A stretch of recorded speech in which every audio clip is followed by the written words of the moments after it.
Good evening, everyone. On behalf of Cindy, Galen, and myself, thank you so much for all being here this evening. Before we begin, I'd like to extend a special thanks to our gold sponsors, the Most for Family Brands, Skyway Capital Markets, and LW Direct. Our bronze sponsors, Backstory Capital, Eager Point Securities, and the following individuals for their donations: Phil Mosner, Joe Sybeck, and Bill and Robbie Boyd. Also like to thank the Cohen family for sponsoring the helicopter ball drop, which is really cool. You got that side. So whether you golf today, sponsored a hole, purchased helicopter balls, bid on an auction item, volunteered your time, or simply came to spend time with us this evening, please know that your presence means more than you can imagine. Every act of generosity representing this room helps bring hope to children and families facing the unimaginable reality of pediatric cancer. 4 years ago, when we started this event, we never could have imagined that it would become what it has today. What began as a small way to honor our journey and give back has grown into something far greater, a community bound together by compassion, resilience, and the belief that no family should face childhood cancer alone. This year carries a special meaning for our family that's difficult to put into words. On June 3rd, Alessia had an extraordinary milestone which once felt unimaginable. She had her 5th year off treatment checkup and was cleared for all signs of cancer.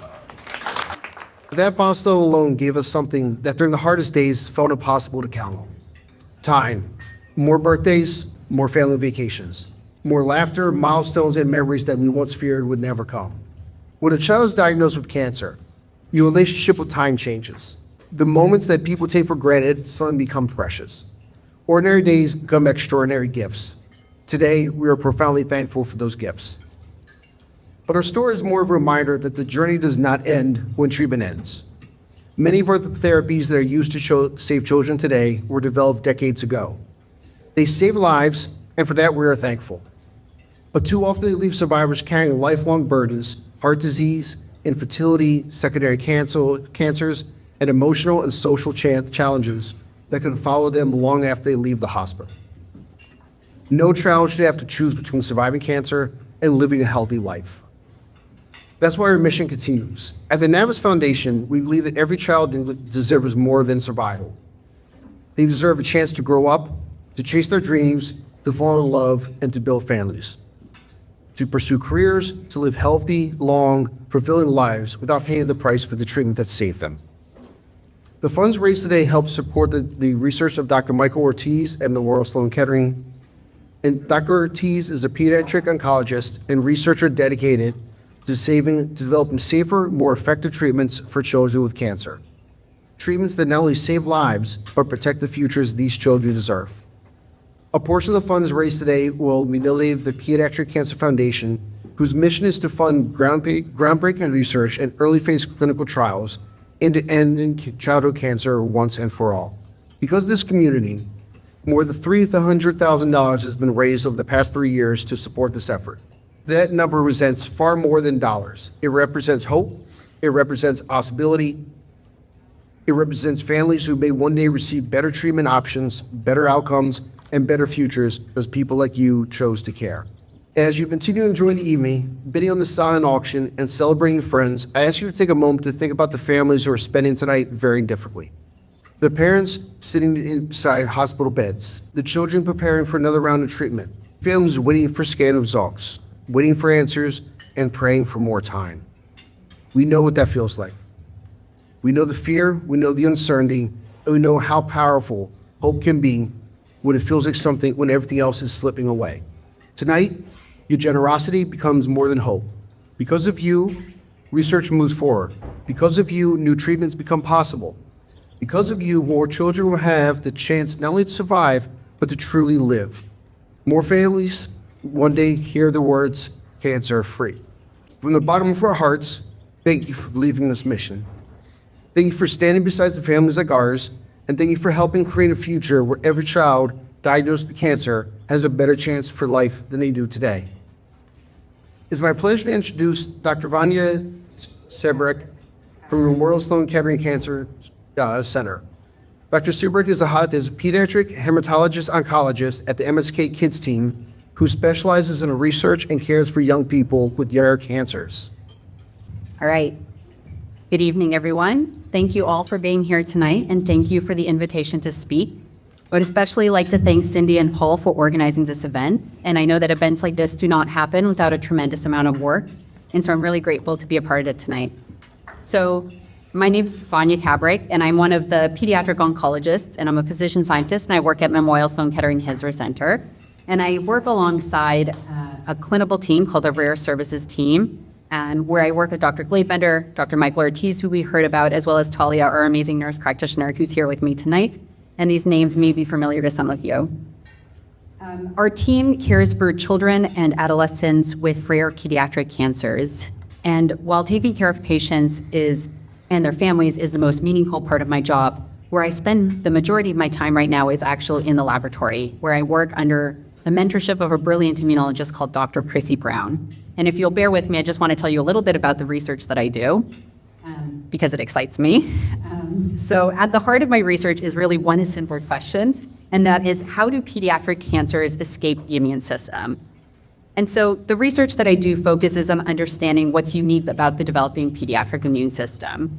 We know that over the past several years, we've actually identified several specialized immune cells that seem to be most abundant in early life. And these cells are really important for teaching and training the immune system to learn to react to things that are harmful or possibly dangerous, while also suppressing immune reactions against things that are not harmful in the environment. And this fine balance in what we call inflammatory responses and tolerogenic immune responses is actually essential for healthy development. And it's what helps children adapt to new foods that they eat, as well as healthy gut bacteria that colonize our gut, as well as novel exposures that they encounter early in life. But this also raised a really interesting question, which is, could some of these same immune mechanisms that are actually suppressing immune reactions to harmless stimuli in the environment actually be allowing tumors to escape immune detection and clearance? And so to answer this question, I've been studying how the immune response to cancer differs in children compared to in adults. And our work has actually identified several interesting immune pathways that are particularly active in early life and suppress effective tumor immune responses in children. And why this is particularly important is that understanding these differences is critical, because many immune-based therapies or immunotherapies that are particularly effective in treating adult cancers have been fairly ineffective in treating pediatric cancers. And so ultimately our goal is to identify and develop pediatric-specific immune-based therapies, which will provide novel treatment options that are both safe and effective for children with rare and difficult-to-treat cancers, where treatment options are often limited. Research like the research that I do is only possible because of philanthropic support. After completing my medical training in 2024, it was actually philanthropic grant funding that provided me the opportunity to continue my work in the laboratory for an additional 2 years. Funding for early career investigators like myself and innovative research projects like those that Dr. Ortiz carries out create something incredibly valuable, and that is time, which we've been hearing about. Time to ask important questions, time to pursue new ideas and make discoveries that can ultimately improve the lives of children with cancer. So the advances we celebrate in pediatric oncology today did not happen by chance. They happened because people believed in the importance of research and chose to invest in it. Every breakthrough begins with a question, and philanthropy helps give researchers the opportunity to find the answers. And so on behalf of physicians, researchers, patients, and families who benefit from your generosity, thank you.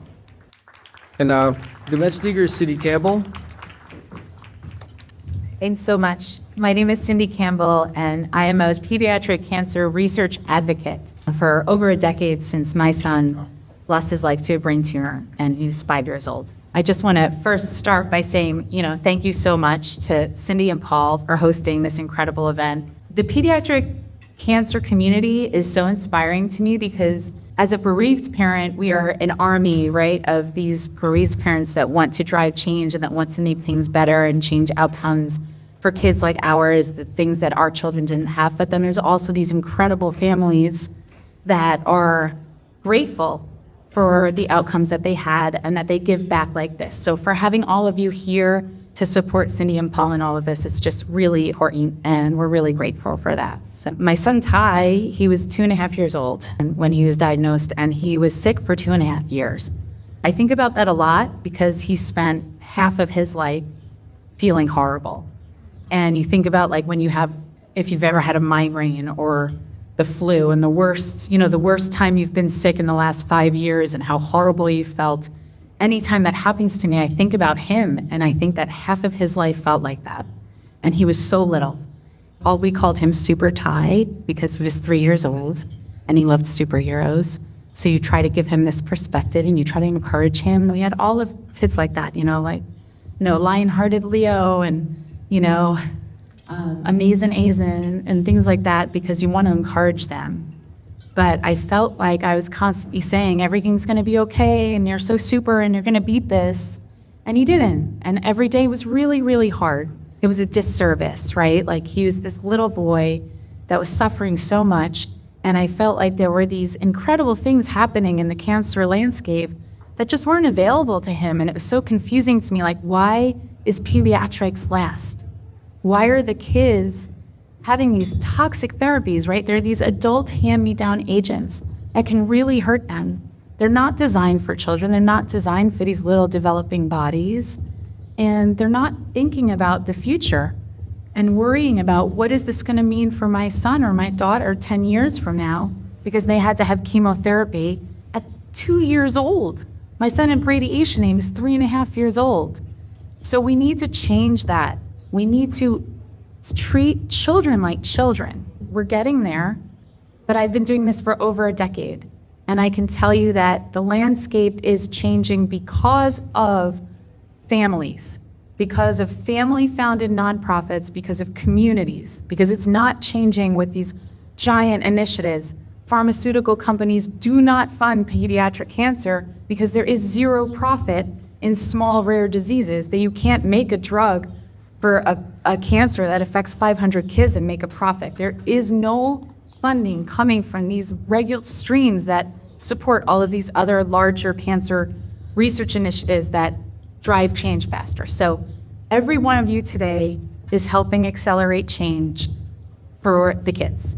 And it's really just so important because it doesn't take as much. It's a small community, but it's just so incredibly necessary, and it's not happening fast enough. So if we didn't have a golf outing like this, there wouldn't necessarily be an investment made in a small research project that could change the lives of children like mine. So I'm really grateful, and I appreciate you all being here today. Thank you.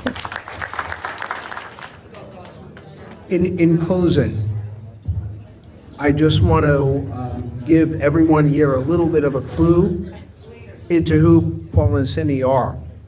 When I got the news, it was pretty devastating to me. And Paul, being the statesman he is, did not break a sweat. He went right into caring for Alessia. And so did Cindy. And I never saw two people really rally behind their daughter in the way they rallied. And standing beside them, it was really a pleasure, and it made me want to be a better parent. I really just want to say thank you to Cindy for all the work that she does, which is incredible work for the foundation, and Paul as well. So thank you very much. And I just want to thank all of you so deeply for being here, because without you, there would be no golf outing, there would be no foundation. You all have been a pleasure to be around, to be part of this. So thank you so much. I lost my dad when I was 22 years old to cancer. 1 in 5 people, 20% of us, have some sort of connection to it. So I ask you from the bottom of my heart, my wife has had to support me, thank you, Sarah. But I ask you deeply, bid often, please. This goes to a great cause. We are going to make sure this money goes right to research, and it's very important to us. So thank you for being here. You really mean the world to us for being here. So thank you very much.